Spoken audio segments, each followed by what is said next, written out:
거지 같은 집안에서 시집 온 며느리가 자식도 못 낳는 주제에 밥은 왜 이렇게 돼지처럼 많이 처먹냐? 밥 먹을 때는 개도 안 건드린다는 말이 있는데 저희 시어머니는 제 밥그릇을 발로 걷어찼습니다. 뜨거운 국물이 무릎에 쏟아졌어요. 무릎이 하나도 뜨겁지 않았습니다. 뜨거운 국물보다 가슴을 후벼 파는 모욕적인 시어머니의 말이 더 아팠거든요. 시어머니는 몰랐을 거예요. 그렇게 무시하고 쫓겨난 며느리에게 어떤 행운이 찾아올지를요. 저는 경기도 성남시 분당구에 살고 있는 38세 김지혜라고 합니다. 지금부터 영화처럼 기가 막히고 통쾌한 저의 인생 이야기를 들려드리려고 합니다. 사연 시작 전 구독 버튼을 꾹 눌러주세요. 여러분의 오늘 하루가 조금 더 행복한 하루가 되실 거예요.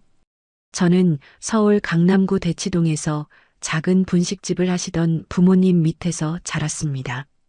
아버지는 새벽 4시에 일어나 장사 준비를 하셨고 어머니는 밤늦게까지 설거지를 하셨어요. 가난했지만 저를 위해서라면 누구보다도 열심히 사셨던 저희 부모님을 보며 자랐습니다. 그렇게 평범한 저의 인생은 생각보다 일찍 시련이 찾아왔습니다. 저는 친구들보다 조금 일찍 결혼을 했어요. 13년 전 제 나이 25에 남편 강민수를 만났습니다. 그는 분당에서 철물점을 운영하는 집안의 외아들이었어요. 첫인상은 성실해 보였습니다. 부모님은 좋은 집안이라며 결혼을 권하셨어요. 저는 그 말을 믿고 시집을 갔습니다. 결혼하고 나서야 시댁 사람들이 어떤지 알았어요. 시어머니 박숙자는 분당 서현동과 정자동, 순회동에 한식당 3개를 운영하는 사업가였습니다. 한바집처럼 운영하는 곳이어서 준비해야 할 반찬도 많고 일손이 항상 부족했습니다. 시어머니는 저를 공짜로 부려먹으려는 생각이었어요. 겉으로는 화목한 집안처럼 보였지만 속은 달랐어요. 신혼여행에서 돌아온 다음 날부터 지옥은 시작되었습니다. 시어머니가 제 방문을 발로 차며 깨웠습니다. 빨리 일어나서 밥하고 청소하고 식당 오픈 준비를 하라고 소리쳤어요. 저는 어이가 없었지만 그래도 시댁 어머니니까 현실을 인정하고 받아들이며 식당으로 나갔습니다. 시어머니는 며느리가 시댁 일을 돕는 건 당연한 거라고 말했어요. 가족인데 월급은 무슨 월급이냐며 코웃음을 쳤습니다. 며느리를 공짜로 부려먹겠다는 어처구니 없는 생각을 가진 사람이었는데 결혼은 어쩔 수 없는 현실이었어요. 그렇게 참고 세월을 견디다 보니 어느덧 13년이 흘렀어요. 저는 매일 새벽 5시 반에 일어나 세계 식당을 돌며 일했습니다. 홀서빙, 설거지, 재료 손질, 청소까지 모든 걸 혼자 했어요. 밤 11시에 집에 돌아오면 남편은 소파에 누워 TV를 보고 있었습니다. 저는 빨래를 돌리고 다음날 밑반찬을 준비했어요. 잠은 평균적으로 하루에 4~5시간밖에 못 잤습니다. 아이는 없었어요. 결혼한 지 3년이 지나도 임신 소식이 없자 시어머니가 병원에 가보라고 재촉했습니다. 저는 남편과 함께 분당 차병원에 갔어요. 검사 결과가 나왔습니다. 의사 선생님이 조심스럽게 말했어요. 남편 쪽에 난임 원인이 있다고 했습니다. 자연 임신 확률이 5% 미만이라는 진단이었어요. 저는 그 진단서를 시어머니께 보여드렸습니다. 시어머니는 그 종이를 집어들더니 갈기갈기 찢어버렸어요.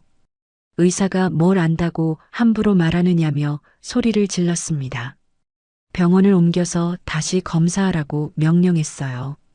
저희는 혹시 몰라서 다른 병원도 가봤습니다. 하지만 결과는 똑같았어요. 그런데도 시어머니는 인정하지 않았습니다. 결국 동네 사람들에게는 며느리가 아이를 못 낳는다고 소문을 냈어요. 시장에 가면 아는 분들이 수군거렸습니다. 저는 고개를 숙이고 걸었어요. 아무 말도 할 수 없었습니다. 그렇게 저에게 잘못이 있는 것 같아서 힘들어도 참고 견뎠습니다. 7년 전 남편이 사업 확장을 하겠다고 했어요. 철물점만으로는 부족하니 건축자재 유통업을 시작하겠다고 했습니다. 투자금이 필요하다며 제게 서류에 도장을 찍으라고 했어요. 저는 무슨 서류냐고 물었습니다. 남편은 형식적인 거라며 걱정하지 말라고 했어요. 알고 보니 복잡한 구조였습니다. 시어머니 명의의 서현동 식당 건물을 1차 담보로 은행 대출 4억을 받고 제 명의로 별도 법인을 만들어 2차 대출 4억을 더 받는 방식이었어요. 저는 서류상 법인 대표였고 연대보증인이기도 했습니다. 그때 당시에는 대출 받는 게 생각보다 쉬웠습니다. 금리가 낮아진다는 남편의 말에 저는 도장을 찍었어요. 남편은 제가 모르는 사이 추가로 외상거래와 사채까지 끌어다 썼습니다. 실제로는 아무것도 몰랐어요. 회사 운영은 전부 남편이 했습니다. 2년 뒤 사업이 망했어요. 남편이 투자한 건축 현장이 부도가 났습니다. 은행 대출 8억 원과 외상값 2억 원, 사채 이자까지 합치면 총 12억이 넘는 빚이 생겼어요. 채권자들이 집으로 찾아왔습니다.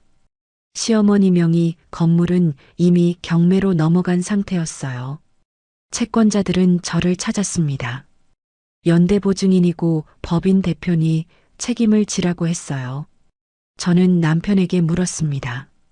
어떻게 된 거냐고 울며 따졌어요. 남편은 차가운 목소리로 말했습니다. 네가 법인 대표니까 네가 갚아야 한다고 했어요. 시어머니도 똑같이 말했습니다. 며느리가 시댁을 살려야 한다며 빚을 떠안으라고 강요했어요. 그 무렵 저는 남편의 외도를 알게 됐습니다. 어느 토요일 오후 분당 서현역 앞 카페를 지나가다 봤어요. 남편이 젊은 여자와 팔짱을 끼고 웃으며 걷고 있었습니다. 저는 심장이 멎는 것 같았어요. 충격적인 상황도 잠시 저는 남편과 내연녀에게 다가가 물었습니다. 당신 지금 뭐 하는 거냐고? 옆에 있는 여자는 누구냐고 말이죠. 남편은 제 어깨를 거칠게 밀쳤습니다. 네가 알바 아니라고 소리치며 저를 벌레 보듯이 하더라고요. 충격이었습니다. 그동안의 모든 시간들이 주마등처럼 스쳐가면서 주먹을 꽉 쥐고 온몸을 떨었습니다. 옆에 있던 여자가 저를 보며 비웃었습니다. 자기야, 저 아줌마는 누구야? 남편은 그 여자의 손을 잡고 재빨리 사라졌어요. 저는 그 자리에 서서 눈물을 흘리며 떨고 있었습니다. 지나가던 사람들이 저를 쳐다봤어요. 저는 고개를 떨군 채 집으로 돌아왔습니다. 석 달 전 남편이 집에 돌아와 서류 뭉치를 식탁에 던졌어요. 이혼 서류였습니다. 내연녀 유라가 임신했으니 헤어지자고 말했어요. 저는 그게 무슨 말이냐고 물었습니다. 남편은 초음파 사진을 제 얼굴 앞에 들이밀었어요. 8주 된 아기라고 했습니다. 자식도 못 낳는 주제에 이 집안 며느리로 살아갈 생각하지 말고 꺼지라며 악을 썼어요. 저는 울면서 말했습니다.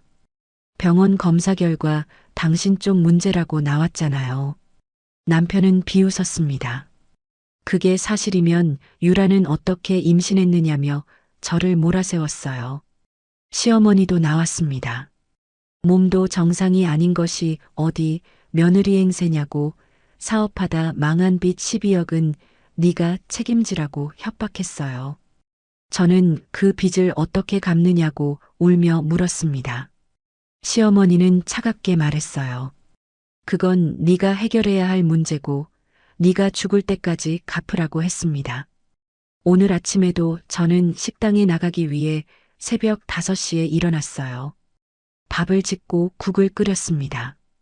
시어머니와 남편의 아침상을 정성껏 차렸어요. 밥그릇을 조심스럽게 들고 거실로 나갔습니다. 시어머니는 소파에 앉아 아침 뉴스를 보고 계셨어요. 저는 낮은 테이블 위에 상을 내려놓으려 했습니다. 그 순간 시어머니가 발을 번쩍 들어 올렸어요. 제 손등을 발로 걷어찼습니다. 밥그릇이 공중으로 튀어 올랐어요. 뜨거운 밥과 국물이 바닥에 쏟아졌습니다. 국물이 제 무릎과 종아리를 적셨어요. 화끈거렸지만 소리를 낼 수 없었습니다. 밥 먹을 때는 개도 안 건드린다고 하는데 거지 같은 며느리한테는 한마디 해야겠다며 시어머니가 소리쳤어요. 가난한 집에서 시집 왔으면 몸으로라도 때워야 할 거 아니냐며 자식도 못 낳는 주제에 밥은 왜 돼지처럼 처먹느냐고 모욕적인 말을 내뱉었습니다. 안방에서 남편이 나왔습니다. 남편은 저를 보지도 않고 거실 TV 볼륨을 더 키웠어요. 저는 바닥에 무릎을 꿇고 앉았습니다. 눈물이 났지만 참았습니다. 참을성의 한계가 다가왔어요. 이제는 울지 않기로 마음먹었어요. 시어머니가 현관문을 열며 소리쳤습니다. 이혼 도장 찍고 이 집에서 당장 나가라고 악을 썼어요. 저는 다락방으로 올라가 가방 하나를 챙겼습니다. 13년 동안 모은 짐이 그게 전부였어요. 계단을 내려와 현관문을 나섰습니다. 뒤에서 시어머니가 소금을 한 움큼 뿌리는 소리가 들렸어요. 재수 없는 년이 집안 망쳐놨으니 액땜이라도 해야겠다며 저주를 퍼부었습니다. 저는 뒤돌아보지 않고 눈물을 흘리며 골목으로 걸어 나왔습니다. 집을 나와 한참을 걸었습니다. 빚 때문에도 그렇고 제가 이렇게 버림받은 걸 알면 친정에서도 가슴 아파하실 것 같아서 친정을 갈 수도 없었습니다. 어디로 가야 할지 몰랐어요. 가방 하나 든 채 분당 서현역 근처 벤치에 앉았습니다. 해가 지고 있었어요. 저는 휴대폰을 꺼냈습니다. 전화번호부를 눌러봤어요. 연락할 사람이 없었습니다. 13년 동안 시댁 일만 하다 보니 친구들과도 연락이 끊긴 지 오래였어요. 부모님은 5년 전 돌아가셨습니다. 저는 정말 혼자였어요. 밤이 깊어졌습니다. 24시간 카페를 찾아 들어갔어요. 따뜻한 아메리카노 한 잔을 주문했습니다. 주머니에 남은 돈은 10,000원이 전부였어요. 카페 구석자리에 앉아 창밖을 바라봤습니다. 지나가는 사람들은 모두 어디론가 돌아갈 곳이 있어 보였어요. 저만 떠도는 것 같았습니다. 다음 날 아침 카페를 나왔어요. 우선 잠자리를 구해야 했습니다. 근처 고시원을 찾아갔어요. 보증금 없이 월세 35만 원이라고 했습니다. 하지만 제겐 그 돈도 없었어요. 주인 할머니가 사정을 물었습니다. 저는 솔직하게 말씀드렸어요. 이혼하고 나왔는데 당장 돈이 없다고 했습니다. 할머니는 한숨을 쉬셨어요. 일주일만 기다려주면 일자리를 구해서 월세를 내겠다고 애원했습니다. 할머니는 잠시 생각하시더니 고개를 끄덕였어요. 방을 내주셨습니다. 저는 당장 일자리를 찾아야 했어요. 분당 시내를 돌아다니며 식당마다 들어가 물었습니다. 일할 사람 구하냐고 했어요. 대부분 필요 없다고 했습니다. 이력서도 없고 경력 증명도 없는 저를 선뜻 받아주는 곳이 없었어요. 하루 종일 걸어 다녔지만 허탕이었습니다. 사흘째 되던 날 순회역 근처 분식집 주인 아주머니가 저를 불렀어요. 사정이 딱해 보인다며 일주일만 일해보라고 했습니다. 하루 6만 원을 주겠다고 했어요. 저는 눈물이 날 것 같았습니다. 감사하다고 몇 번이나 인사를 드렸어요. 다음 날부터 분식집에서 일하기 시작했습니다. 주방 보조와 홀 서빙을 맡았어요. 13년 동안 시댁 식당에서 갈고 닦은 실력이 도움이 됐습니다. 주인 아주머니가 일을 잘한다며 칭찬해 주셨어요. 정식으로 고용하겠다고 말했습니다. 한 달이 지났습니다. 월급 180만 원을 받았어요. 고시원 월세 35만 원을 내고 나니 145만 원이 남았습니다. 저는 그 돈으로 밥을 사 먹고 최소한의 생활을 유지했어요. 하지만 문제가 있었습니다. 채권자들이 제 휴대폰으로 계속 전화를 했어요. 12억 빚을 갚으라고 협박했습니다. 저는 전화를 받지 않았습니다. 하지만 문자는 계속 왔어요. 법적 조치를 취하겠다는 내용이었습니다. 2달째 되던 날 분식집에 낯선 남자 2명이 찾아왔습니다. 채권자들이었어요. 주인 아주머니 앞에서 큰 소리로 저를 추궁했습니다. 12억 갚을 생각이 있느냐고 협박했어요. 아주머니는 깜짝 놀랐습니다. 저는 얼굴이 하얗게 질렸어요. 남자들이 돌아간 후 아주머니가 조용히 말했습니다.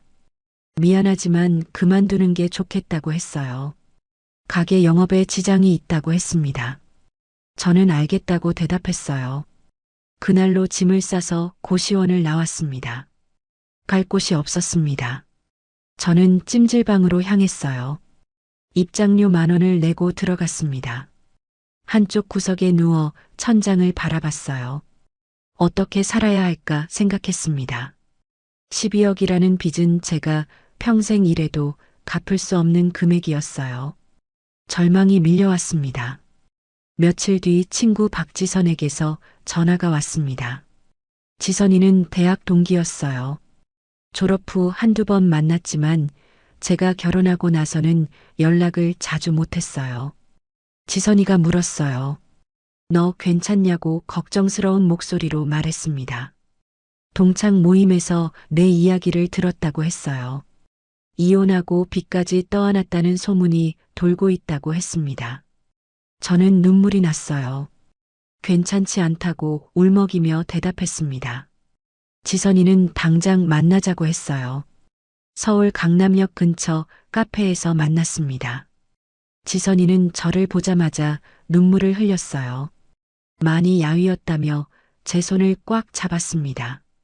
저는 13년 동안의 이야기를 전부 털어놨어요. 시댁에서 당한 학대, 남편의 외도, 12억 빚까지 모두 말했습니다. 지선이는 분노했어요.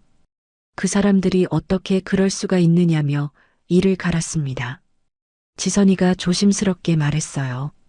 한국에 있으면 채권자들이 계속 찾아올 거라고 했습니다. 잠시 피신하는 게 좋겠다고 했어요. 지선이의 고모 친구분이 미국 LA에서 한식당을 운영하신다고 했습니다. 그분께 연락해서 일자리를 알아봐 주겠다고 했어요. 저는 고민했습니다. 미국이라는 낯선 땅으로 가는 게 두려웠어요. 하지만 한국에 남아 있어도 희망이 없었습니다. 저는 고개를 끄덕였어요. 지선이는 즉시 전화를 걸었습니다. 정은숙이라는 분이셨어요. 지선이가 제 사정을 설명했습니다. 은숙 사장님은 흔쾌히 받아주겠다고 했어요. 주방 보조로 일하면서 숙식도 해결할 수 있다고 했습니다. 저는 지선이에게 감사하다고 몇 번이나 말했어요. 지선이는 적금을 깨서 비행기표 값을 마련해 주겠다고 했습니다. 저는 눈물을 흘렸어요. 하지만 그 전에 해야 할 일이 있었습니다. 저는 변호사 사무실을 찾아갔어요. 무료 법률 상담을 해주는 곳이었습니다. 젊은 변호사가 저를 맞아주었어요. 저는 제 상황을 설명했습니다. 12억 빚을 떠안게 된 경위를 전부 말했어요. 변호사는 고개를 끄덕이며 들었습니다. 그리고 조용히 말했어요. 시어머니가 10년 넘게 탈세를 했다면 국세청에 제보할 수 있다고 했습니다. 식당 매출 축소 신고, 직원 급여 허위 처리 같은 증거가 있느냐고 물었어요. 저는 생각해 봤습니다. 13년 동안 시댁 식당에서 일하며 수많은 장부를 봤어요. 현금 매출을 따로 빼돌리는 걸 여러 번 목격했습니다. 직원 명단에는 실제로 일하지 않는 사람들 이름도 있었어요. 저는 그 사실들을 변호사에게 말했습니다. 변호사는 메모를 하더니 말했어요. 국세청 익명 제보 시스템을 이용하면 된다고 했습니다. 구체적인 증거와 함께 제보하면 조사가 시작될 거라고 했어요. 저는 집으로 돌아와 휴대폰을 켰습니다. 국세청 홈페이지에 접속했어요. 탈세 제보 페이지를 찾았습니다. 손이 떨렸어요. 하지만 저는 더 이상 당할 수만은 없었습니다. 13년 동안 저를 착취하고 12억 빚까지 떠넘긴 시어머니가 떳떳하게 사업을 운영하는 건 부당했어요. 저는 키보드를 두드리기 시작했습니다. 시어머니의 세계 식당 주소, 사업자 번호, 탈세 정황을 상세히 적었어요. 현금 매출 축소, 허위 직원 등록, 고용보험 부정 수급까지 제가 아는 모든 걸 썼습니다. 제보를 완료했어요. 일주일 후 여권을 발급받았습니다. 급하게 처리했어요. 지선이가 비행기표를 예약해줬습니다. 2024년 2월 15일 출발이었어요. 편도였습니다. 언제 돌아올지 알 수 없었어요. 출발 전날 지선이를 다시 만났습니다. 지선이가 봉투를 건넸어요. 200만 원이 들어 있었습니다. 당장 쓸 돈이라며 꼭 받으라고 했어요. 저는 꼭 갚겠다고 약속했습니다. 2024년 2월 15일 새벽 인천공항에 도착했습니다. 지선이가 배웅을 나왔어요. 출국장 앞에서 지선이를 꽉 안았습니다. 지선이가 울며 말했어요. 한국에서 있었던 일은 다 잊어버리고 미국 가서 새 인생 살으라고 했습니다. 꼭 행복해지라고 했어요. 저는 고개를 끄덕이며 출국장으로 들어갔습니다. 뒤돌아보니 지선이가 손을 흔들고 있었어요. 저는 마지막으로 손을 흔들며 게이트로 향했습니다.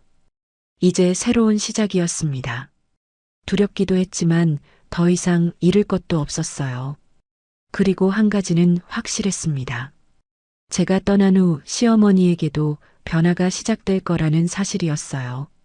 저는 탑승권을 꽉 쥐고 비행기를 기다렸습니다.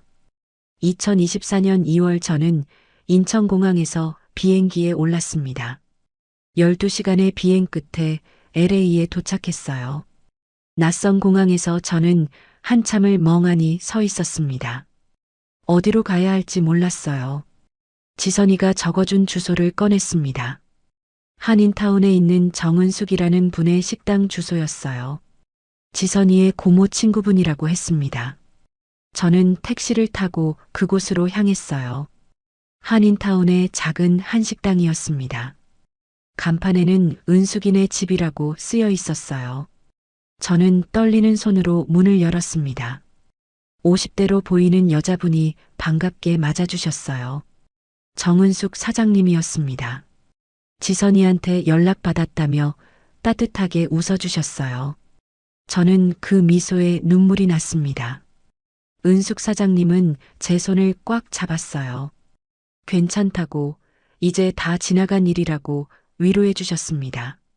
다음 날부터 식당 일을 시작했어요. 주방 보조 업무였습니다. 재료를 손질하고 설거지를 했어요. 한국에서 하던 일과 비슷했습니다. 하지만 분위기는 완전히 달랐어요. 은숙 사장님과 남편분은 저를 가족처럼 대해주셨습니다. 밥 먹으라고 챙겨주시고 힘들면 쉬라고 말씀하셨어요. 저는 13년 만에 처음으로 사람 대접을 받는 기분이었습니다. 한 달쯤 지났을 때였어요. 은숙 사장님이 월급 봉투를 건네주셨습니다. 저는 깜짝 놀랐어요. 첫 월급이었습니다. 13년 동안 일하고도 단 한 푼 받지 못했던 제가 정당한 대가를 받았어요. 봉투를 열어보니 현금 2,000달러가 들어 있었습니다. 저는 그 돈을 보며 울었어요. 은숙 사장님이 제 어깨를 토닥이며 말했습니다. 이제 내 인생을 살라고 했어요.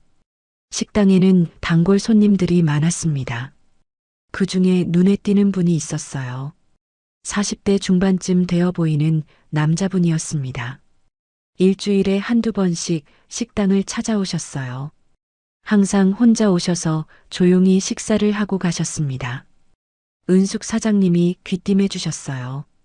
저분은 강석준 변호사라고 했습니다. LA에서 한인들 법률 상담을 많이 해주시는 분이라고 설명하셨어요. 어느 날 저녁 강 변호사님이 식사를 마치고 계산을 하시는데 저를 보며 말을 걸었습니다. 여기 일한 지 얼마나 됐느냐고 물으셨어요. 저는 2달 정도 됐다고 대답했습니다. 변호사님은 고개를 끄덕이며 일을 참 꼼꼼하게 한다고 칭찬하셨어요. 저는 감사하다고 인사했습니다. 변호사님은 명함을 건네주셨어요. 혹시 법률 문제로 도움이 필요하면 언제든 연락하라고 했습니다. 저는 명함을 받아 주머니에 넣었어요. 3달쯤 지났을 때 변호사님이 다시 식당을 찾아오셨습니다. 식사를 마치고 은숙 사장님과 이야기를 나누시더니 저를 불렀어요. 잠깐 시간이 있느냐고 물으셨습니다. 저는 주방 일을 마치고 테이블로 갔어요. 변호사님은 조심스럽게 말을 꺼냈습니다. 은숙 사장님한테 대충 사연을 들었다고 했어요. 한국에서 억울한 일을 당하고 넘어왔다고 들었다고 하셨습니다. 저는 고개를 끄덕였어요. 변호사님이 물었습니다. 혹시 친정 부모님이 남기신 재산이 있느냐고 했어요. 저는 깜짝 놀랐습니다. 어떻게 아셨느냐고 물었어요. 변호사님은 이런 케이스를 많이 봤다며 설명하셨습니다. 시댁에서 며느리 명의로 빚을 떠넘기는 경우 대부분 며느리 쪽 재산을 노린다고 했어요. 저는 생각해 봤습니다. 아버지가 돌아가시기 전에 경기도 용인에 땅이 있다고 말씀하신 적이 있었어요. 하지만 어머니도 돌아가신 후 그 땅이 어떻게 됐는지 몰랐습니다. 변호사님은 조사해 볼 필요가 있다고 말했어요. 만약 그 땅이 부당하게 넘어갔다면 되찾을 수 있다고 했습니다. 저는 희망이 생겼어요. 변호사님께 부탁드렸습니다. 알아봐 주실 수 있냐고 조심스럽게 물었어요. 변호사님은 흔쾌히 그러겠다고 했습니다. 수수료는 나중에 생각하자고 하셨어요. 2024년 12월 첫째 주였습니다. 어느 토요일 오후 은숙 사장님이 저를 부르셨어요. 복권 사러 같이 가자고 하셨습니다. 저는 복권을 사본 적이 없었어요. 은숙 사장님은 가끔 재미로 산다며 저도 한번 사보라고 권하셨습니다. 10달러를 건네주시며 행운을 빌어보라고 하셨어요. 저는 그 돈을 받아들고 복권 판매점으로 향했습니다. 판매점에 들어서자 파워볼이라는 복권이 눈에 띄었어요. 저는 용지를 하나 집어들었습니다. 어떤 숫자를 적어야 할까 생각했어요. 문득 3년 전에 돌아가신 아버지가 떠올랐습니다. 아버지의 생신이 3월 17일이었어요. 기일은 9월 22일이었습니다. 저는 그 숫자들을 조합해서 적었어요. 3, 17, 9, 22, 그리고 제 생일인 5월 14일에서 5와 14를 더했습니다. 간절한 마음을 담아 숫자를 마킹했어요. 아버지, 저 좀 도와주세요. 마음속으로 기도했습니다. 일요일 저녁이었어요. 식당에서 설거지를 하고 있는데 은숙 사장님이 급하게 부르셨습니다. 홀로 나가보니 TV가 켜져 있었어요. 뉴스에서 파워볼 당첨 번호를 발표하고 있었습니다. 저는 주머니에서 복권을 꺼냈어요. 떨리는 손으로 숫자를 확인했습니다. 첫 번째 숫자가 맞았어요. 두 번째도 맞았습니다. 세 번째, 네 번째, 다섯 번째까지 전부 일치했어요. 마지막 파워볼 숫자도 똑같았습니다. 저는 그 자리에 주저앉았어요. 손이 떨리고 심장이 멈춘 것 같았고 현실 같지가 않았습니다. 정은숙 사장님이 달려와 제 어깨를 흔들었습니다. 지혜야, 정신 차려. 1등에 당첨됐어. 은숙 사장님도 떨리는 목소리로 말했어요. TV 화면에는 당첨 금액이 떴습니다. 2억 3천만 달러였어요. 하나로 약 3천억 원이 넘는 금액이었습니다. 세금을 떼고 일시불로 받으면 대략 1억 2천만 달러고 하나로 약 1,650억 원을 받을 수 있다고 했어요. 저는 온몸에 전기가 찌릿찌릿 도는 기분이었고 믿을 수가 없었습니다. 은숙 사장님이 제 손을 꽉 잡았어요.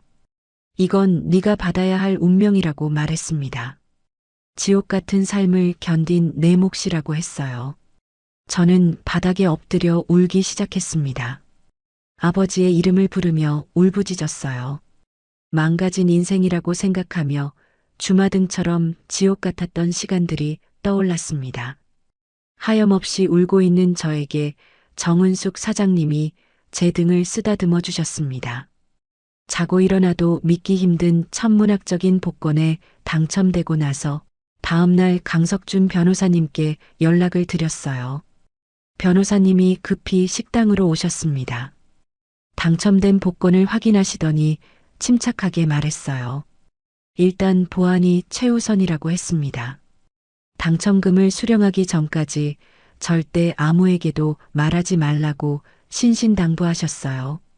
변호사님은 법인을 만들어서 당첨금을 수령하는 방법을 설명해 주셨습니다. 세금을 최소화하고 신원을 보호하는 방법이라고 했어요. 한 달 뒤 당첨금 수령 절차가 시작됐습니다. 변호사님이 모든 걸 대행해 주셨어요. 캘리포니아주 복권 사무소에서 공식 확인을 받았습니다. 실수령액은 약 1,650억 원이었어요. 그 돈이 제 계좌로 들어왔습니다. 저는 통장을 보며 멍하니 앉아 있었어요. 이게 현실인지 꿈인지 구분이 안 됐습니다. 너무 갑작스럽고 순식간에 일어난 일이기도 하고 생전 만져보지도 못한 엄청난 숫자의 돈이었기 때문에 더더욱 그랬어요. 변호사님이 조용히 말했어요. 이제 뭘 하고 싶으냐고 물으셨습니다. 저는 고개를 들어 변호사님을 바라봤어요. 한국으로 돌아가고 싶다고 말했습니다. 저를 버린 사람들에게 대가를 치르게 하고 싶다고 했어요. 변호사님은 고개를 끄덕이셨습니다. 도와주겠다고 말했어요. 2024년 12월 말 복권 당첨자 공식 발표가 나갔어요. 제 얼굴과 이름, 과거 이혼 기록까지 전부 언론에 공개됐습니다. 모자이크 처리해서 비공개할 수도 있었지만 저는 제 당첨 소식을 알리고 싶었어요. 저를 내쫓고 버린 남편과 시어머니가 이 기사를 보고 멘탈이 나가게 하고 싶었거든요. 제 바램대로 결국 유튜브와 인터넷을 통해 순식간에 퍼졌어요. 천문학적인 복권 당첨 소식은 한국 뉴스에도 보도됐습니다. 변호사님은 한국에 있는 시어머니의 재산 상황을 조사하기 시작했습니다. 식당 3곳 중 2곳이 이미 경매로 넘어갔고 나머지 한 곳도 세무조사를 받고 있다는 정보를 입수했어요. 변호사님이 말했습니다. 제가 2월에 국세청에 제보한 탈세 증거가 6개월간 내부 검토를 거쳐 12월에 정식 조사로 이어진 거라고 설명했어요. 시어머니가 10년 넘게 축소 신고한 증거가 명확했습니다. 저는 은숙 사장님께 감사의 선물로 당첨금에 비하면 작지만 그래도 큰 돈인 50억 원을 드렸어요. 은숙 사장님은 깜짝 놀라면서 손사래를 치셨습니다. 금액이 너무 많다며 받을 수 없다고 했어요. 저는 울면서 말했습니다. 사장님이 아니었으면 저는 여기까지 못 왔다고 했어요. 제 인생을 구해주신 은인이라고 했습니다. 은숙 사장님은 결국 받으셨어요. 연신 고맙다고 말하며 저를 꽉 안아주셨습니다. 2025년 6월 저는 한국행 비행기에 올랐습니다. 변호사님도 함께 가셨어요. 저는 창밖을 바라보며 생각했습니다. 이제 진짜 복수가 시작되는구나. 저를 짓밟았던 사람들이 제가 3천억 복권에 당첨된 사실을 알면 과연 어떤 표정을 지을지 궁금했어요. 비행기는 천천히 이륙했습니다. 2025년 6월 인천공항에 도착했습니다. 1년 4개월 만에 밟는 한국 땅이었어요. 입국장을 나서자 서울의 습한 여름 공기가 느껴졌습니다. 변호사님이 미리 준비해 주신 차가 기다리고 있었어요. 검은색 고급 승용차였습니다. 운전기사가 공손하게 문을 열어주었어요. 저는 뒷좌석에 앉아 창밖을 바라봤습니다. 고속도로를 달리는 동안 모든 게 낯설게 느껴졌어요. 1년 전 이 나라를 떠날 때와는 완전히 다른 사람이 되어 돌아왔습니다. 차는 강남구 압구정동으로 향했어요. 변호사님이 3개월 전부터 준비해 두신 펜트하우스였습니다. 70억 원짜리 집이라고 들었어요. 고층 아파트 단지 앞에 도착하자 경비원들이 일렬로 서서 인사를 했습니다. 엘리베이터를 타고 최상층으로 올라갔어요. 35층이었습니다. 문을 열자 넓은 거실이 펼쳐졌어요. 통유리창 너머로 서울 시내가 한눈에 내려다 보였습니다. 한강이 유유히 흐르고 있었어요. 저는 거실을 천천히 걸으며 구석구석 살펴봤습니다. 13년 동안 좁은 다락방에서 웅크리고 살았던 제가 이런 집에 살게 되다니 믿기지 않았어요. 변호사님이 서재로 안내했습니다. 책상 위에 두꺼운 서류 뭉치가 놓여 있었어요. 시어머니 박숙자의 현재 상황이 정리된 자료였습니다. 변호사님이 차근차근 설명해 주셨어요. 2024년 12월부터 국세청 세무조사가 시작됐다고 했습니다. 제가 2월에 LA에서 제보한 탈세 증거가 6개월간 내부 검토를 거쳐 정식 조사로 이어진 거라고 했어요. 시어머니는 10년 넘게 식당 매출을 축소 신고하고 직원들 급여를 허위로 처리해 왔다고 했습니다. 증거가 명확했어요. 추징금과 벌금이 7억 원이 넘었다고 했습니다. 시어머니는 그 돈을 감당하지 못해 서현동 식당 건물을 금매로 넘겼다고 했어요. 하지만 그것만으로는 부족했습니다. 남편이 만든 12억 빚 중 일부를 시어머니가 떠안았고 사채 이자가 계속 불어나 지금은 총 19억 원의 빚을 지게 됐다고 했어요. 저는 그 숫자를 보며 고개를 끄덕였습니다. 당연한 대가였어요. 제가 엄청난 당첨금으로 복수를 하려고 했지만 이미 시어머니는 무뎌지고 있었습니다. 시어머니와 남편 강민수는 TV를 통해서 미국에서 3천억 원에 당첨된 한국 여성이 바로 저였다는 것을 확인했습니다. 믿을 수 없다는 듯 TV 화면 앞으로 기어가 제 얼굴을 확인하고는 제 이름을 미친 사람처럼 연신 불러댔어요. 13년 동안 지독하게 괴롭히고 소금까지 뿌려 내쫓은 며느리가 하루아침에 대기업 회장님 부럽지 않은 자산가가 되었다는 사실에 시어머니는 벽을 치며 통곡을 시작했습니다. 그까짓 12억 빚이 문제가 아니라 제가 가진 3천억 원이 본인들의 소나기에서 빠져나갔다는 사실에 그들은 창자가 끊어지는 듯한 고통을 느꼈을 것입니다. 시어머니는 제가 미국으로 갈 때 집안에서 당장 꺼지라면서 소금을 뿌렸던 본인의 손을 미친 듯이 때리며 왜 그때 참지 못했느냐고 울부짖었다는 이야기를 듣고 저는 비로소 차가운 미소를 지었습니다. 내연녀 최유라의 반응은 더욱 가관이었습니다. 그녀는 제 당첨 소식을 듣자마자 남편 강민수에게 전화를 걸어 당장 저를 찾아가 당첨금 절반을 받아오라고 윽박을 질렀다고 합니다. 그동안 숨겨왔던 탐욕스러운 본색을 완전히 드러내며 남편을 무능한 인간이라고 비하했고 그 과정에서 그녀가 주장했던 임신이 사실은 위조된 초음파 사진을 이용한 사기였다는 사실까지 드러나게 되었습니다. 돈이 모든 것인 줄 알았던 그들의 관계는 제가 가진 거대한 자본의 그림자 앞에서 추악하게 분열되기 시작했습니다.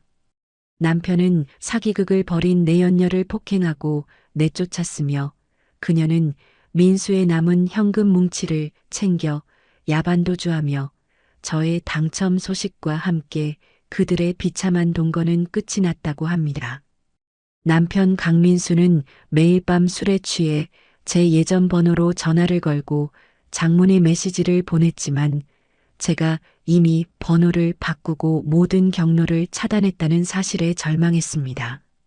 그는 제가 사는 압구정 펜트하우스 근처를 서성이다 경비원들에게 파렴치한 취급을 받으며 쫓겨났고 그 광경은 지나가던 사람들의 휴대폰에 찍혀 인터넷의 조롱거리로 올라왔습니다.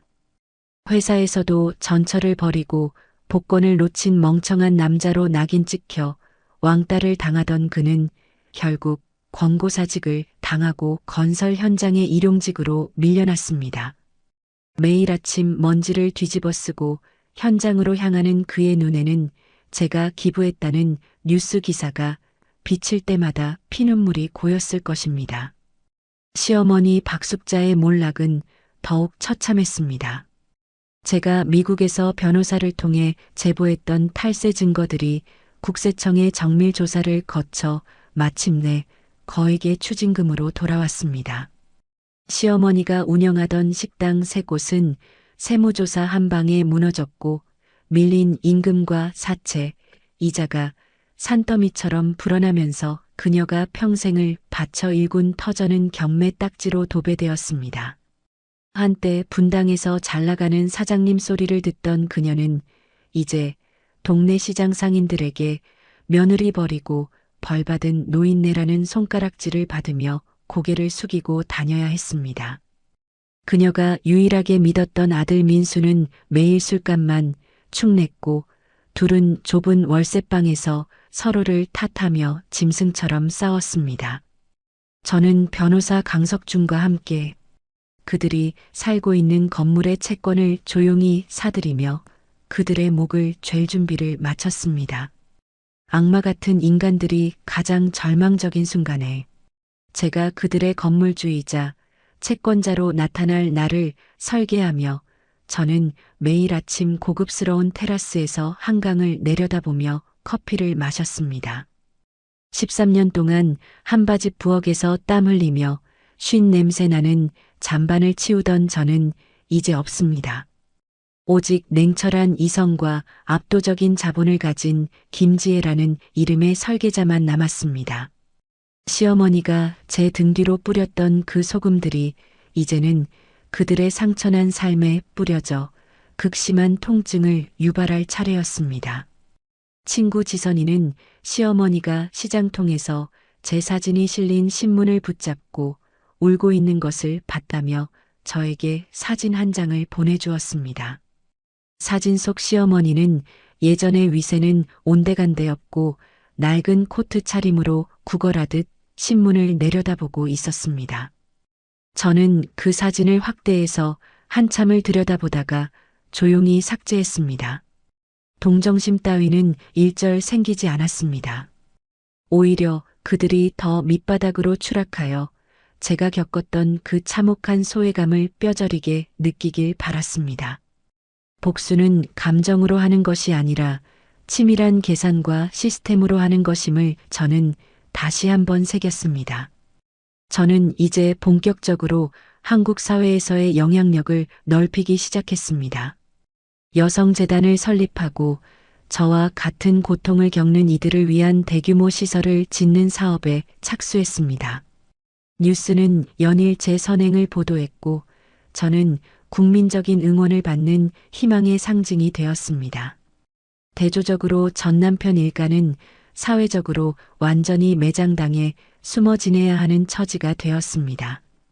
그들이 저를 무시하고 짓밟았던 그 방식 그대로 세상은 이제 그들을 외면하고 있었습니다. 이것이 제가 원했던 진짜 복수의 시작이었고 시청자들이 기대하는 완벽한 인과응보의 서막이었습니다. 저는 창밖을 보며 변호사님께 물었습니다. 그들이 이제 제가 누구인지 완전히 깨달았을까요? 변호사님은 미소를 지으며 고개를 끄덕였습니다. 아마 평생 잊지 못할 공포와 후회 속에 살게 될 겁니다. 저는 그 대답에 만족하며 와인 잔을 비웠습니다. 13년의 한을 씻어내는 과정은 이제 막 궤도에 올랐고 저는 악마 같은 인간들이 스스로 무너지는 과정을 가장 가까운 곳에서 지켜볼 준비가 되었습니다. 이제 다음 단계는 그들의 마지막 자존심인 거처를 빼앗고 백화점 명품관 한복판에서 저를 마주하게 만드는 것입니다. 그날 그들이 보일 비굴한 표정을 상상하며 저는 기분 좋은 잠자리에 들었습니다. 다음 날 강남 대치동 수입차 전시장을 찾았습니다. 최고급 승용차 2대를 골랐어요. 한 대는 검은색, 한 대는 흰색이었습니다. 직원이 계약서를 준비하려는데 저는 지금 당장 가져가겠다고 말했어요. 현금 결제가 가능하냐고 물었습니다. 직원은 당황하며 가능하다고 대답했어요. 저는 휴대폰으로 계좌이체를 했습니다. 2억 5천만 원이 순식간에 이체됐어요. 직원들은 눈이 휘둥그레졌습니다. 매니저가 급히 나와 인사를 했어요. 저는 2대 차 키를 받아들고 전시장을 나왔습니다. 한 대는 제가 타고 한 대는 변호사님께 선물로 드리기로 했어요. 검은색 차를 몰고 분당으로 향했습니다. 옛날 시댁 근처 재래시장이었어요. 13년 동안 매일 장을 보러 다니던 곳이었습니다. 차를 세우고 내렸어요. 명품 브랜드 옷을 입고 선글라스를 낀 제 모습은 완전히 달라져 있었습니다. 시장 입구로 걸어 들어갔어요. 상인들이 수군거리는 소리가 들렸습니다. 저 사람 강민순의 며느리 아니야? 미국서 복권 당첨됐다며? 몇 천억 받았다던데? 저는 당당하게 시장 중앙으로 걸어갔습니다. 과일 가게 앞에 멈춰 섰어요. 아주머니가 저를 알아보고 깜짝 놀랐습니다. 지혜야, 네가 정말 지혜야? 아주머니는 13년 동안 저를 몰래 챙겨주신 분이었어요. 시어머니 몰래 과일을 더 싸게 팔아주시고 가끔 덤으로 챙겨주셨던 은인이셨습니다. 저는 가방에서 봉투를 꺼냈어요. 1,000만 원이 든 현금 봉투였습니다. 아주머니께 조용히 건넸어요. 그동안 감사했다고, 아주머니 덕분에 버텼다고 말했습니다. 아주머니는 손사래를 치며 받을 수 없다고 했어요. 저는 아주머니의 손에 봉투를 꼭 쥐어드렸습니다. 그리고 깊이 인사를 드렸어요. 아주머니는 눈물을 흘리며 고맙다고 했습니다. 저는 미소를 지으며 고개를 끄덕였어요. 시장을 천천히 걸어 나오는데 뒤에서 누군가 제 이름을 불렀습니다. 돌아보니 시어머니였어요. 허름한 남색 점퍼에 머리는 산발이었습니다. 얼굴은 헬쑥했고 눈 밑에는 다크서클이 짙게 깔려 있었어요. 빚쟁이 신세가 된 시어머니가 헐레벌떡 제 앞으로 달려왔습니다. 지혜야, 지혜야. 떨리는 목소리로 제 이름을 불렀어요. 저는 선글라스 너머로 시어머니를 차갑게 바라봤습니다. 시어머니가 제 손을 잡으려 했어요. 저는 손을 뒤로 뺐습니다. 시어머니가 울먹이며 말했어요. 미안하다고, 잘못했다고, 용서해달라고 했습니다. 주변 사람들이 저희를 쳐다보기 시작했어요. 저는 아무 말도 하지 않았습니다. 그저 시어머니를 내려다봤어요. 13년 전 아침에 밥그릇을 걷어차고 소금을 뿌렸던 그 사람이 맞는지 확인하듯 천천히 살펴봤습니다. 시어머니의 눈에서 눈물이 흘렀어요. 3천억 원에 당첨된 며느리를 보고 배가 아파서 우는 건지 자신의 잘못을 뉘우쳐서 그런 건지는 모르겠지만 무척 슬퍼 보였습니다. 이제 남이 된 사람에게 저는 작은 동정심조차 느껴지지 않았습니다. 저는 차 쪽으로 걸어갔습니다. 뒤에서 시어머니가 제 이름을 부르는 소리가 들렸어요. 저는 차 문을 열고 올라탔습니다. 시동을 걸었어요. 백미러로 시어머니를 봤습니다. 길바닥에 주저앉아 땅을 치며 울고 있었어요. 저는 천천히 차를 출발시켰습니다. 뒤도 돌아보지 않았어요. 그날 밤 창밖을 바라봤습니다. 서울의 야경이 눈부시게 빛나고 있었어요. 저는 와인 잔을 들어 올렸습니다. 제 복수는 아직 시작도 안 했다고, 이제 진짜 시작이라고 혼잣말을 했어요. 이제부터 13년의 한을 풀 시간이었습니다. 2025년 7월, 이미 재정적으로 무너진 시어머니의 본격적인 복수가 시작됐습니다. 변호사님이 준비한 첫 번째 계획은 시어머니의 마지막 수입원을 무너뜨리는 것이었어요. 시어머니는 순회동의 남은 식당 한 곳으로 빚을 갚아가며 근근히 생계를 유지하고 있었습니다. 하지만 그 식당도 안전하지 않았어요. 변호사님이 조사한 결과 건물주가 3개월 전부터 대출 이자를 연체하고 있었고 곧 경매로 넘어갈 상황이었습니다. 변호사님은 건물주를 직접 만나 협상을 시작했어요. 강남구 역삼동의 한 카페였습니다. 건물주는 60대 초반의 남자분이었어요. 변호사님이 조용히 제안했습니다. 건물을 저희에게 넘기면 시세보다 10% 높은 가격에 사겠다고 했어요. 건물주는 고민하는 표정을 지었습니다. 하지만 경매로 넘어가면 더 손해라는 걸 알고 있었어요. 결국 계약서에 서명했습니다. 일주일 뒤 건물 소유권이 제 명의로 넘어왔어요. 저는 새 건물주로서 시어머니에게 공문을 보냈습니다. 현재 임대차 계약이 8월 말로 만료되니 재계약을 하려면 조건을 맞추라는 내용이었어요. 월세를 현재 200만 원에서 500만 원으로 인상하고 보증금도 기존 1,000만 원에서 3,000만 원으로 증액한다고 통보했습니다. 상가 건물임대차보호법에 따라 이미 10년이라는 시간이 지났기에 계약 만료 후 재계약 시에는 월세 인상 제한이 적용되지 않는다고 명시했어요. 기한은 2주였습니다. 변호사님이 말했어요. 이 조건을 맞추지 못하면 재계약이 불가능하고 퇴거해야 한다고 설명했습니다. 저는 고개를 끄덕였어요. 이틀 뒤 지선이에게 전화가 왔습니다. 시어머니가 완전히 패닉 상태라고 했어요. 월세 300만 원 인상과 보증금 2천만 원 추가를 어떻게 마련하느냐며 울고 있다고 했습니다. 시어머니는 동네 지인들에게 돈을 빌리러 다녔지만 모두 거절당했다고 해요. 탈세 전과자에게 돈을 빌려줄 사람은 없었습니다. 남편도 건설 현장에서 번 돈으로는 턱없이 부족했어요. 저는 담담하게 들었습니다. 그럴 줄 알았어요. 일주일 뒤 저는 명품 백화점을 찾았습니다.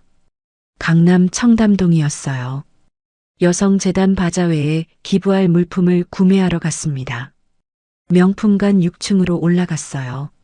매니저가 저를 알아보고 반갑게 맞아주었습니다. 저는 옷과 가방, 신발을 골랐어요. 총 50벌의 의류와 30개의 가방을 선택했습니다. 계산대에서 직원이 금액을 불렀어요. 2억 3천만 원이었습니다. 저는 한도가 없는 블랙카드를 건넸어요. 결제가 순식간에 완료됐습니다. 백화점 로비로 내려왔습니다. 그런데 1층 입구 쪽이 소란스러웠어요.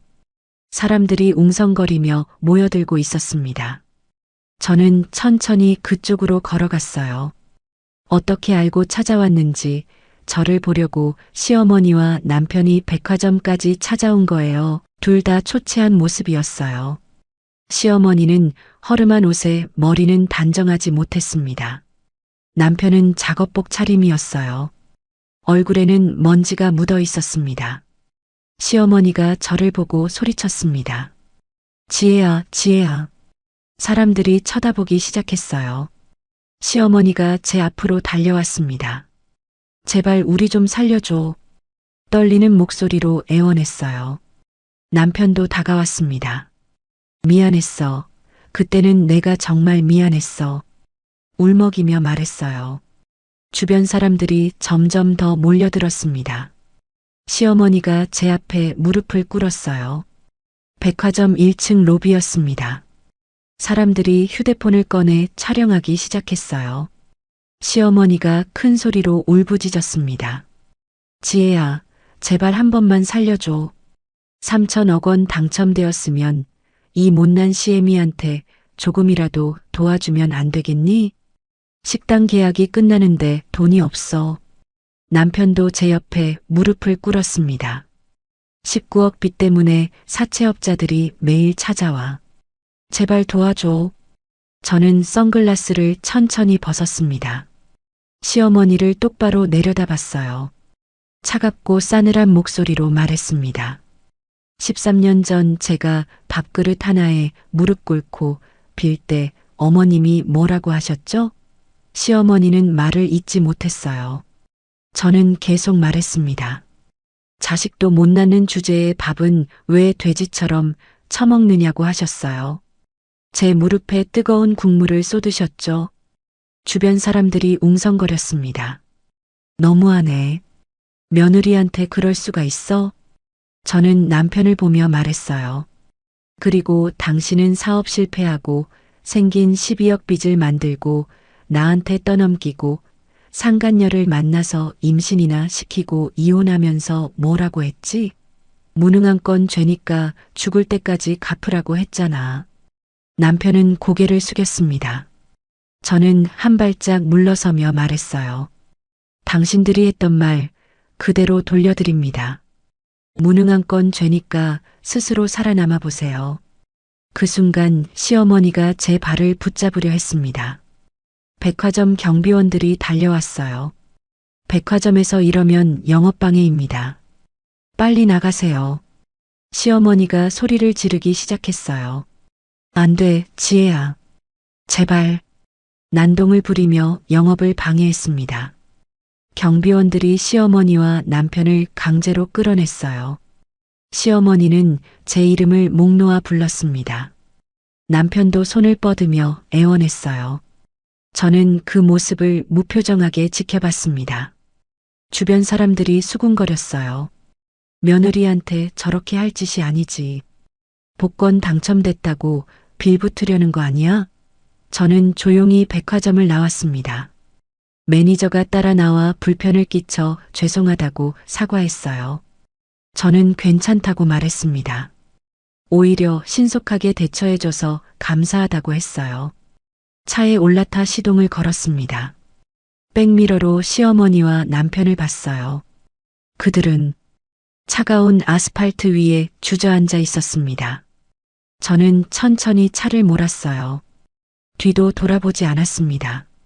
거지 같은 집안이라고 욕하던 사람들이 진짜 거지처럼 저에게 구걸을 하고 있는 모습이었습니다. 통쾌한 생각도 들었는데 동정심은 들지 않았어요. 펜트하우스로 돌아왔습니다. 변호사님이 기다리고 계셨어요. 백화점 일을 보고했습니다. 변호사님은 고개를 끄덕이며 잘했다고 말했어요. 이제 2주 후면 식당 계약이 종료된다고 설명했습니다. 시어머니가 조건을 맞추지 못하면 자동으로 계약이 끝난다고 했어요.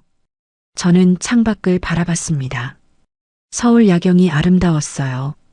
다음 날 저는 미국에 있는 은숙 사장님께 전화를 드렸습니다. 그동안 안부를 여쭤봤어요.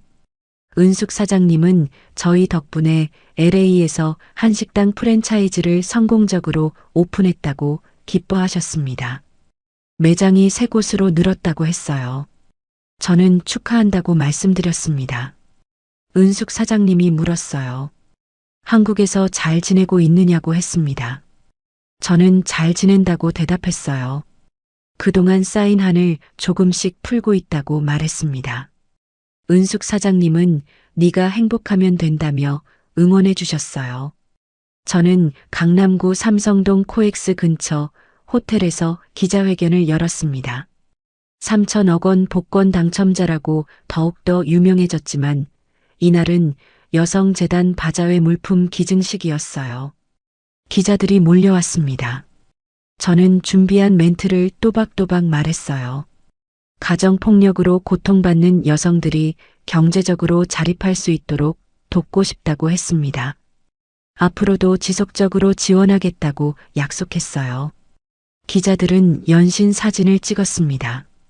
플래시가 터졌어요. 한 기자가 질문했습니다. 본인도 가정폭력 피해자였다는 게 사실이냐고 물었어요. 저는 고개를 끄덕였습니다. 사실이라고 대답했어요. 13년 동안 시댁에서 땡전 한 푼 안 받고 식당에서 일했고 노동과 학대를 당했다고 솔직하게 말했습니다. 하지만 이제는 그 아픔을 딛고 다른 분들을 돕고 싶다고 했어요. 기자들은 숙연한 표정으로 들었습니다. 저는 당당하게 카메라를 바라봤어요. 기자회견이 끝나고 호텔 로비로 나왔습니다. 지선이가 기다리고 있었어요. 지선이가 제 손을 잡았습니다. 정말 멋있었다고 자랑스럽다고 말했어요. 저는 지선이를 안았습니다. 덕분에 여기까지 왔다고 말했어요. 그날 저녁 뉴스에서 제 기자회견이 보도됐습니다. 포털 사이트 실시간 검색어 1위에 제 이름이 올랐어요. 3천억 원 로또 당첨자의 사연이라고 고통받았던 며느리로 살았던 과거까지 전부 소개가 되었어요. 댓글에는 응원의 메시지가 가득했습니다. 13년 고생한 며느리가 복권 당첨되니 시댁이 빌붙으려 한다더라. 정말 비열하다. 며느리 잘했어. 저는 댓글들을 보며 미소 지었습니다. 지선이에게 전화가 왔어요. 시어머니가 뉴스를 보고 완전히 무너졌다고 했습니다. 집 밖으로 나오지도 못하고 사채업자들에게 시달리고 있다고 했어요. 남편은 건설 현장에서 일하다가 손가락을 다쳤다고 합니다. 하지만 병원비가 없어서 제대로 치료도 못 받고 있다고 했어요. 저는 담담하게 들었습니다. 그럴 줄 알았어요. 2주가 지났습니다. 8월 말이 됐어요. 시어머니는 결국 월세 인상분과 보증금 추가분을 마련하지 못했습니다. 식당 임대차 계약이 만료됐어요. 변호사님이 보고했습니다. 시어머니는 결국 식당은 철거되어 원상복구하고 짐을 싸서 나갔다고 했어요. 이제 남은 수입원이 완전히 끊어졌다고 했습니다. 저는 창밖을 바라보며 와인을 마셨습니다. 하지만 이게 끝은 아니었습니다. 악마 같은 인간들이 법의 심판을 받게 할 차례였습니다. 다음 날 오전 저는 강남구청 대회의실에서 한국인으로는 최초로 미국 파워볼 1등에 당첨되어 긴급 기자회견을 열었습니다. 천문학적인 로또에 당첨된 과정과 저의 인생에 대해서 인터뷰하는 자리였습니다. 기자들이 가득 모여들었습니다. 저는 단상에 올라 마이크 앞에 섰어요. 준비된 원고를 또박또박 읽기 시작했습니다. 저는 13년 동안 시댁이 운영하는 식당에서 땡전 한 푼 받지도 못하고 일을 하고 정신적인 모욕과 학대를 당했습니다. 매일 새벽 5시 반에 깨워져 밤 12시까지 일했어요. 물론 월급은 단 한 푼도 받지 못했습니다. 변호사님이 스크린에 자료를 띄웠어요. 첫 번째는 시댁식당 블랙박스 영상이었습니다. 시어머니가 제 밥그릇을 발로 걷어차는 장면이 나왔어요. 뜨거운 국물이 제 무릎에 쏟아지는 모습이었습니다. 기자들이 탄식을 내뱉었어요. 카메라 플래시가 더 빠르게 터졌습니다. 두 번째 영상이 나왔습니다. 한겨울 새벽 시어머니가 제 방에 찬물을 끼얹는 장면이었어요. 자식도 못 낳는 게 편히 자느냐며 저를 마당으로 내모는 모습이었습니다. 얇은 잠옷 차림에 제가 떨면서 눈을 치우는 장면이 나왔어요. 기자들이 고개를 저었습니다. 세 번째는 녹음 파일이었어요. 가난하고 무능한 건 죄니까 죽을 때까지 네가 돈을 갚아라 라고 하는 남편의 목소리였습니다. 회의장이 술렁거렸어요. 심각한 인간들이네 저게 사람의 탈을 쓰고 하는 짓인가? 웅성거렸어요. 저는 마이크를 잡고 말했습니다. 제 남편은 제 명의로 사업을 하고 실패해서 12억 원의 빚을 만들었어요. 시어머니 건물을 담보로 대출을 받으면서 저를 연대보증인으로 세웠습니다. 사업이 망하자 모든 책임을 제게 떠넘겼어요. 변호사님이 서류를 공개했습니다. 대출 계약서와 법인 등기부등본이 스크린에 떴어요. 서류상 대표는 제 이름이었지만 실제 운영은 남편이 했다는 증거들이 나왔습니다. 저는 계속 말했어요. 남편은 내연녀를 만났습니다. 그리고 거짓 임신으로 저를 내쫓았어요. 변호사님이 내연녀 최유라가 경찰 조사에서 자백한 진술서를 공개했습니다. 유라는 남편에게 폭행당한 후 경찰에 신고하면서 모든 걸 털어놨다고 했어요. 거짓으로 초음파 사진을 만들어 남편을 속였고 지혜를 쫓아내려 했다고 고백했습니다. 기자들이 웅성거렸어요. 카메라가 저를 계속 찍었습니다. 저는 병원 진단서를 공개했습니다. 13년 동안 받은 치료 기록이었어요. 스트레스성 위궤양, 만성 불면증, 중증 우울증 진단서가 차례로 나왔습니다. 정신과 상담 기록도 있었어요. 의사 소견서에는 장기간 정서적 학대의 흔적이 명확하다고 적혀 있었습니다. 기자들이 연신 메모를 했어요. 저는 마지막으로 단호하게 말했습니다. 가족이라는 이름으로 자행되는 폭력은 범죄입니다. 저는 더 이상 침묵하지 않겠어요. 시어머니와 남편은 정당한 법의 심판을 받아야 합니다. 회의장이 조용해졌어요. 저는 기자들을 똑바로 바라봤습니다. 질문 있으시면 받겠습니다. 한 기자가 손을 들었어요. 그래도 가족인데 너무 가혹한 거 아니냐고 물었습니다. 저는 차분하게 대답했어요. 13년 동안 저를 인간 이하로 취급한 사람들을 가족이라고 부를 수 있을까요? 또 다른 기자가 물었습니다. 복수가 목적이냐고 했어요. 저는 고개를 저었습니다. 복수가 아니라 정의입니다. 저처럼 고통받고 계신 분들이 다시는 생기지 않도록 하고 싶어요. 기자회견이 끝났습니다. 저는 단상에서 내려와 호텔 로비로 향했어요. 기자들이 따라오며 질문을 쏟아냈습니다. 변호사님이 저를 보호하며 차까지 안내했어요. 차에 올라 호텔을 빠져나왔습니다. 그날 저녁 뉴스 메인이 제 기자회견이었어요. 모든 방송사가 특집으로 다뤘습니다. 전문가들이 나와 의견을 말했어요. 법률 전문가는 가정폭력의 심각성을 지적했습니다. 심리학자는 장기간 학대가 피해자에게 미치는 영향을 설명했어요. 포털 사이트 실시간 검색어가 전부 제 이야기로 도배됐습니다. 댓글에는 응원의 메시지가 폭발적으로 올라왔어요. 며느리 정말 용감하다. 13년 동안 그렇게 살았는데 어떻게 견뎠을까? 시어머니랑 남편은 법의 심판을 받아야 해. 가족이라는 이름으로 폭력을 정당화하면 안 돼. 저는 댓글들을 보며 눈물이 났습니다. 처음으로 세상이 제 편이 되어주는 기분이었어요. 그 후로 3천억 당첨 시댁 이야기라는 주제로 방송국의 취재 열기가 뛰어났습니다. 인터뷰 요청을 받은 시어머니가 사과문을 발표하겠다고 했어요. 저는 생중계를 봤습니다. 시어머니는 초췌한 모습으로 카메라 앞에 섰어요. 떨리는 목소리로 말했습니다. 며느리에게 정말 잘못했습니다. 13년 동안 인간 이하로 대했어요. 용서를 구할 자격도 없지만 진심으로 사과드립니다. 시어머니가 고개를 깊이 숙였어요.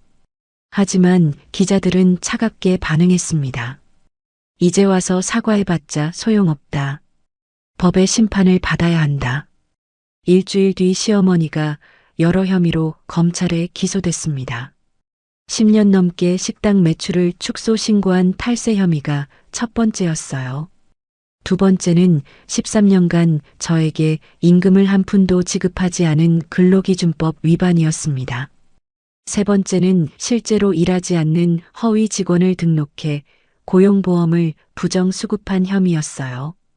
추징금과 벌금이 총 7억 원이 넘었고 미지급 임금은 4억 원으로 산정됐습니다. 변호사님이 보고했어요.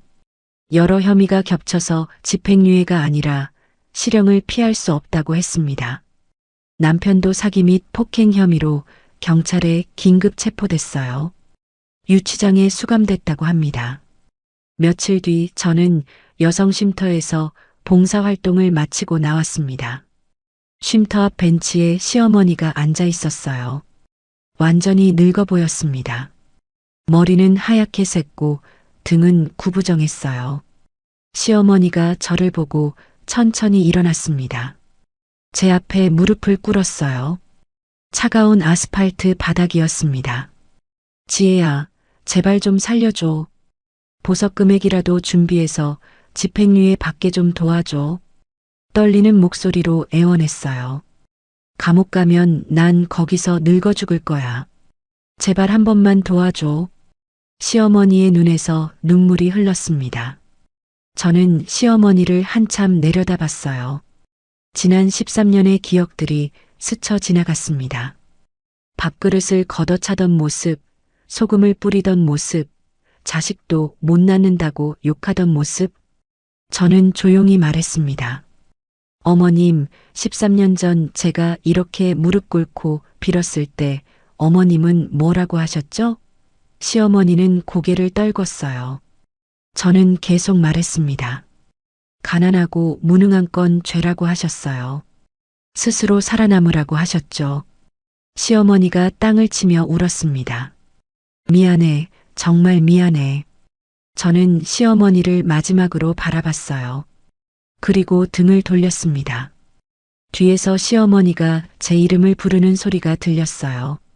지혜야, 지혜야. 저는 걸음을 멈추지 않았습니다. 천천히 걸어 차에 올랐어요. 길바닥에 주저앉아 하염없이 울고 있었습니다.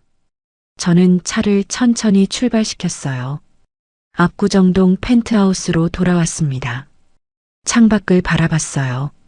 서울의 야경이 눈부시게 빛나고 있었습니다. 저는 와인 잔을 들어 올렸어요. 이제 진짜 끝이구나 싶었습니다. 13년의 한이 조금씩 풀리는 기분이었어요. 하지만 완전히 끝난 건 아니었습니다. 마지막 한 가지가 남았어요. 2025년 10월 초 가을바람이 제법 날카롭게 불던 날 시어머니 박숙자는 벼랑 끝에 몰린 쥐가 고양이를 물듯 마지막까지 비열한 행동을 했습니다. 그녀는 자극적인 폭로와 조작으로 악명 높은 대형 유튜버를 매수하여 좁고 어두운 스튜디오에서 라이브 방송을 켰고 복권 당첨 후 천륜을 저버린 며느리 때문에 병든 노모가 길바닥에 나앉게 생겼다며 피눈물을 흘리는 가짜 연기를 전 국민 앞에 선보였습니다. 어떻게든 저에게 돈을 뜯어내려는 수작을 하는 것이었죠. 실시간으로 접속자 수가 10만 명을 돌파하며 채팅창에는 저를 향한 입에 담지 못할 욕설과 폐륜녀라는 낙인이 홍수처럼 쏟아졌고 여론은 순식간에 들끓어 당장이라도 제 펜트하우스로 쳐들어올 듯한 험악한 분위기가 형성되었습니다. 저는 거실 한복판의 대형 화면을 통해 그 추악한 광경을 지켜보며 석준 변호사님과 함께 지난 13년 동안 짐승보다 못한 대우를 받으며 모아온 지옥의 기록물들을 차례로 정리했습니다. 그들이 승리를 확신하며 비열한 웃음을 지을 때 가장 화려한 곳에서 그들을 심연으로 추락시키는 것이 제가 1년 넘게 설계해온 진짜 복수의 완성이었기에 저는 오히려 차갑게 식은 커피를 마시며 여유롭게 미소 지었습니다. 대단한 시어머니군. 이렇게까지 한다고? 방송의 수위가 정점에 달해 유튜버가 제 펜트하우스의 정확한 동호수까지 공개하겠다며 시청자들을 선동하던 그 결정적인 순간에 전문가를 통해서 그 유튜버의 정보를 알아내어 순식간에 찾아갔습니다. 저는 고급 정장과 차가운 눈빛으로 무장한 채 방송국 스튜디오의 문을 박차고 들어갔습니다. 예고 없는 제 등장에 유명 유튜버의 방송실 안은 일순간 정적에 휩싸였고 시어머니는 귀신이라도 본 듯 사르르 떨며 들고 있던 손수건을 바닥에 떨어뜨렸으며 저는 당황하여 어쩔 줄 모르는 유튜버의 마이크를 빼서 렌즈를 똑바로 응시했습니다. 여러분이 지금 보신 이 가련한 노인의 눈물은 오직 제 당첨금을 갈취하기 위해 정교하게 준비된 추악한 연극일 뿐이라며 저는 제 휴대폰을 방송 장비에 연결하여 그동안 가슴 깊숙이 묻어두었던 지옥의 기록들을 전 국민의 휴대폰과 모니터로 실시간 송출하기 시작했습니다. 제가 고용한 사설 탐정이 미리 준비한 자료들이었습니다. 스튜디오의 대형 화면에는 시어머니가 제 밥그릇을 발로 차며 자식도 못 낳는 돼지, 같은 년이라고 소리치는 블랙박스 영상과 한겨울 새벽에 잠든 제 머리 위로 찬물을 끼얹으며 눈밭으로 내몰던 가학적인 장면들이 하나씩 생생하게 흘러나왔습니다. 수만 개에 달하던 저를 향한 비난 댓글은 단 1초 만에 멈췄고 곧이어 시어머니와 남편을 향한 거대한 분노의 물결이 채팅창을 집어삼키며 여론은 무서운 속도로 반전되었습니다. 저는 멈추지 않고 남편 강민수가 내연녀 유라와 침대에 누워 저를 어떻게 하면 법적으로 완벽하게 빚더미에 앉히고 버릴지 낄낄거리며 모의하는 도청 파일까지 공개했습니다. 가난하고 무능한 건 죄니까 네가 죽을 때까지 그 12억 다 갚으라는 남편의 비열한 목소리가 전국 스피커를 통해 울려 퍼지자 시어머니는 방송실 바닥에 주저앉아 제 바짓가랑이를 붙잡고 늘어지며 잘못했다고 애원하기 시작했습니다.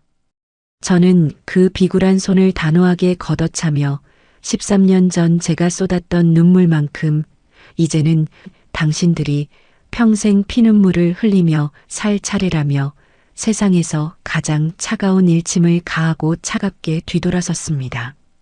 현장에는 이미 석준 변호사가 대동한 국세청 정예조사관들과 관할 경찰서 형사들이 들이닥쳐 시어머니의 조직적인 탈세 증거와 10년 넘게 자행된 고용보험 부정 수급 혐의에 대한 긴급 체포 절차를 진행했습니다. 시어머니와 남편은 전 국민이 지켜보는 라이브 방송 화면 속에서 손목에 차가운 수갑이 채워진 채 짐승처럼 울부짖으며 끌려나갔고 그 광경은 역대급 사이다라는 제목으로 인터넷 커뮤니티의 모든 게시판을 점령했습니다.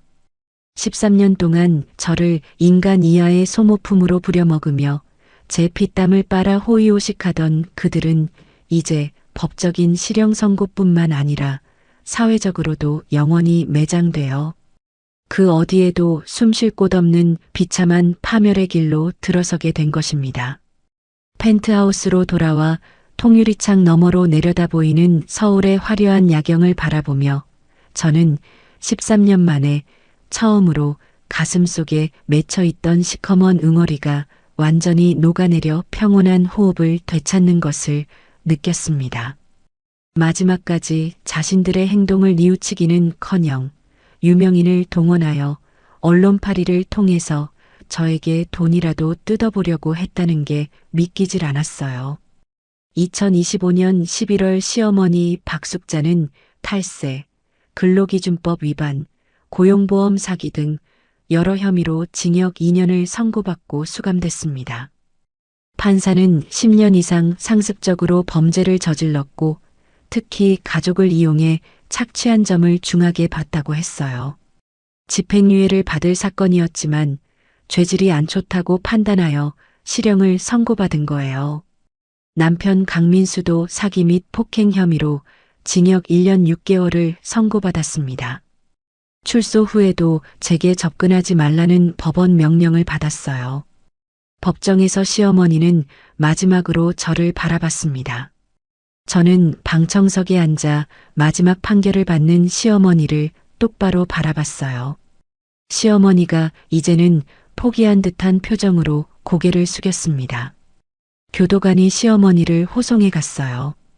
저는 법정을 나와 차에 올랐습니다.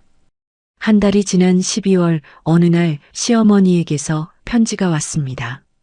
교도소에서 보낸 거였어요. 저는 편지를 펼쳐 읽기 시작했습니다. 지혜야, 정말 미안해. 13년 동안 너를 인간 이하로 대한 건 나의 잘못이야. 변명할 여지가 없어. 교도소에 와서 매일 생각해. 내가 얼마나 잔인했는지 이제야 깨달았어. 네가 나를 용서하지 않아도 괜찮아. 다만 내가 진심으로 뉘우치고 있다는 걸 알아줬으면 해.